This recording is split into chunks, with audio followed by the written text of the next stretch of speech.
يا مساء الفل، ازيكم عاملين ايه؟ يا رب تكونوا بخير. انا اسمي منى ودي قناتي. لو اول مره تشرفوني انزلوا تحت الفيديو فعلوا زر الجرس واشتركوا في القناه، ولو الفيديو عجبكم ما تنسوش اللايك والشير. ايه رايكم في صينيه الجلاش القمر دي؟ محدش هيصدق ان احنا عاملينها بباقي ال15 كيلو جلاش اللي كانوا في الفريزر اللي مش عايزين يخلصوا دول. انا كان عندي باقي جلاش والله متقطع ومتهربت خالص. طلعوا الصينيه القمر اللي قدامكم دي تحفه وطعمها خطير. عملتها بتوليفه تشريبه هتعجبكم قوي قوي ان شاء الله. هي من اختراعنا التوليفه ديت، وان شاء الله في متناول يد الجميع وهتبقى موجوده عندنا في البيت. ده الجلاش يا بنات اللي كان في الفريزر متقطع وطروفه وبصوا متبهدله. هنبدا الاول بالشربات. الشربات بتاعنا كوبايتين من السكر الابيض، عليهم كوبايه من الميه، بنرفعهم على النار. طبعا احنا عارفين الشربات لازم يبقى بارد وتقيل، تمام. برفعهم على النار، ما بقلبش ولا بعمل اي حاجه. لما بلاقيهم بيغلوا بروح نازله عليهم بعصرة من الليمون.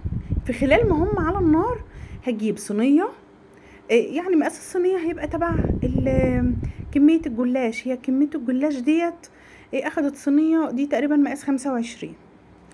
بروح ماسكة ورقة ورقة بكرمشها زي ما انتوا شايفين كده، مش بضغط عليها. انا مش عايزة قلبها يبقى مكتوم، لان انا لو ضغطت التشريبة مش هتوصل لقلب الورقة، مش هيبقى لها طعم، يعني تبقى ورق ناشف كده وخلاص، تمام.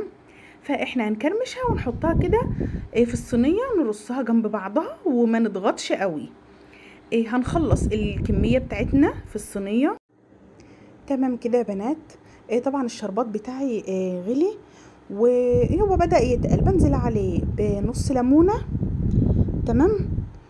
ولو عندك بديل الليمون بقى ممكن تحطي يعني حبه صغيرين كده من ملح الليمون، تمام، لو متوفر، تمام.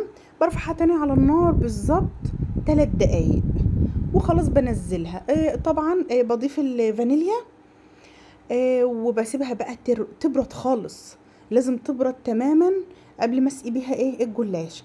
التشريبه بقى بتاعت الجلاش بتاعي، انا جهزت كوبايتين من اللبن، تمام. السكر اللي انا هضيفه على التشريبه دي يا بنات يعني هو المفروض بيبقى سكر بودر. لو ما فيش سكر بودر حطي سكر عادي، بس لازم تضربيه بقى في الخلاط، تمام. لازم ياخد ضربة علشان ما يبقاش فيه فتافيت سكر خالص. في بقى حتة هنا انا ما صورتهاش، معلش، انا والله ما كنتش عارف ان الفيديو مش بيصور. انا حطيت كوبايتين اللبن ونزلت عليهم بنص كوب من السكر العادي خالص، ومعلقة من الكاستر. لو ما فيش كاستر حطي نشا، وبيضة. لو انت مش حابة البيض ممكن تضيفي 2 معلقة من الكاستر او 2 معلقة من النشا، او نلغي الكاستر والنشا وبنضيف بيضتين، تمام. انا نزلت هنا بمعلقة من الكاستر وبيضة ومعلقة من البيكنج باودر مش مليانة قوي، ورشة فانيليا ورشة ملح، ولازم نضربهم كويس جدا بالهاند بلندر. واكون مجهزة نص كوباية من السمنة، اي نوع سمنة عندك، مش شرط تكون سمنة بلدي، وبنزل على الخليط ده، تمام. لازم تكون السمنة سايحة، مش دافية، سايحة.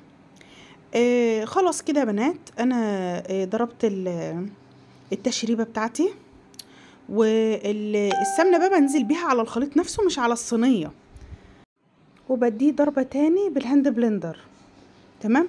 وعلى فكرة مش شرط هاند بلندر، ممكن تحطي في الخلاط. خلاص كده انا بنزل بيه على الجلاش بتاعي، بحاول ان انا اشرب كل الجلاش. وبعدين بمسك الصينية كده افضل اقلب فيها يمين وشمال علشان كل الخليط يدخل في ورق الجلاش. طبعا الفرن بتاعنا سخن، بدخله على رف اوسط على درجة حرارة 200 لحد ما تاخد اللون. اللون ده بقى حاجة ترجع لك، يعني انا طالعه اللون التحفه اللي قدامكم ده، هو خدت لون من زهد الفرن، تمام. لو انت حابه اللون زياده عن كده خلاص. طبعا الشربات بتاعي برد تماما، لازم يبقى بارد تماما هنزل بيه بقى على الصينيه القمر دي. ما شاء الله الريحه تحفه. ميكس التشريبه اللي احنا عملناه مع بعضه روعه على فكره، مفيش زفاره بيض ولا حاجه. لو انتي مش حابه البيض خلاص تمام الغيه خالص، خليكي في الكاستر والنشا. بس انا البيض بتاعي بلدي فمش بيبقى فيه زفاره، يعني تقريبا كده ما بيبانش خالص فيه زفاره. لو انت متوفر عندك بيض بلدي طبعا التشريبه مع اللبن والبيض بتبقى احلى واحلى. تمام. احلى صينيه جلاش دي هتطبطب على قلوبكم، حاجه حلوه سريعه. وطبعا احنا مش هنرمي ورق الجلاش، لازم هنستخدمه في حاجه. لو عندك اي مكسرات في البيت، انا كان عندي فول سوداني مجروش، رشيت شويه كده عليها. تمام. وخلاص بقى كده هي خلصت. اسهل تحليه هتعمليها في حياتك. بسيبها بقى تشرب الشربات بتاعها براحتها. انت لو لقيت الشربات كده على الوش شويه عادي خالص هتشربه وهتبقى زي الفل. تمام. بنقلها طبعا ورق الزبده بخليها تطلع كده بسهوله، ورشت عليها حبه فول سوداني مجروش. وطبعا لحظه الافتراس اللي احنا لازم ما نفوتش فيديو غير لما ندوق بقى. تمام. تحفه يا بنات، حلوه قوي. وهي سخنه بالذات روعه. الجلاش اصلا مفيش حد بيختلف عليه حتى لو مفيش عليه حشوه، لو بس بحبه سمنه كده وخلاص برضو بيبقى احلى حته جلاش مع الشربات وخلاص. ما شاء الله سايحه كده. بصوا هي واخده من بره قرمشه ومن جوه طريه، حلوه قوي. هتعجبكم ان شاء الله يا بنات. اتمنى من كل قلبي ان تكون الوصفه عجبتكم وان انتوا تجربوها وتقولوا رايكم في الكومنتات. ما تنسوش اللايك والشير والسبسكرايب، فعلوا زر الجرس عشان يوصل لكم كل فيديو جديد انا بنزله. كنت معاكم انا منى غيث. باي باي.